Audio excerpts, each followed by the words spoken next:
Welcome back guys. Siyempre, PC Basic Tips. Kung di pa kayo naka-subscribe guys, ay pwede naman kayo mag-subscribe sa ating channel para matuto kayo ng pa-basic na ginagawa ko dito sa aking computer shop guys. Update lang sa ating shop. Kung makapansin nyo, may player tayo. Konti lang siya. Update lang dito sa aking shop kasi umorder ako ng mga kailangan ko dito sa shop kasi naubos na yung mga extra parts ko. Nagsi-order muna ako ng mga ilan lang at pakita ko sa inyo guys yung mga in-order ko, tapos gawa natin ng review next sa mga susunod na video. I-reviewhan natin yan. Pakita ko muna sa inyo guys. Okay guys, ikot ko muna kayo sa aking shop. Alam nyo naman yan, yung mga nakasubscribe sa ating channel, alam nyo na yan. Yan. Ito nga pala guys, yung kararating-rating lang. Yan.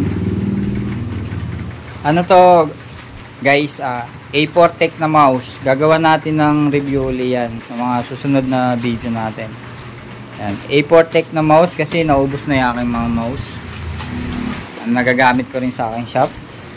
Diba ito yung sinasabi ko pag kailangan natin may mga extra parts pang test yan guys. O kaya pag may bumili, bebenta natin. Tapos ito, mouse uli.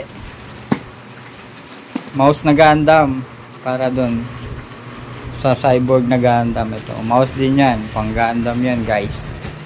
Tapos ito, diba parang kailan lang nag-upload ako tungkol sa VGA cable na naglolo ko, nakamatay buhay yung screen. Umorder na rin ako ng extra VGA cable guys. Yan, pe-flex natin yan, gagawa natin ng mga review. Tapos ano pa ba yung in-order ko? Eto pa. Eto guys, umorder na naman tayo ng 4 na set ng mouse keyboard. Yan. Ito yung keyboard na yan, ginamit na natin. Yan, magla-laminate ako pala. Yan, ito, may sa mga trabaho natin yung pagla-laminate. Yan, ilalaminate ko yan pagkatapos ko mag-record ng video. Ito yan, ganito yan. 4 na set. Yan. Order na rin tayo kasi baka may magloko na naman. Wala tayong extra parts. Okay, tapos ito, mga DDR3 ko, mga working yan guys. Yung mga una nating PC. Meron pa pala ako yung isang rare na DDR2 rito. Ito yata.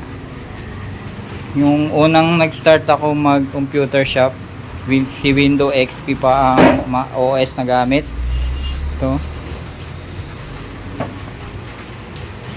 Tapos, yun lang. Wala pa akong nabibiling extra hard disk. Saka na yan, SSD. Hindi pa rin ako nakakabili. Okay, yun lang guys. At quick update lang sa akin shop. Saka yung sa mga parts na mga extra parts na binili ko na kailangan ko dito sa shop. Ang kailangan ko na lang bilhin ay hard disk saka SSD. Talagang natangay na lahat sila. Yun lang naman yung mga kailangan ko na mga pang test o kaya pag di nagpagawa. Kailangan ko yung mga yun. Okay guys, maraming salamat. Gagawan natin ng review yung mga binili kong parts. Tingnan natin yung quality. Tapos okay guys, maraming salamat.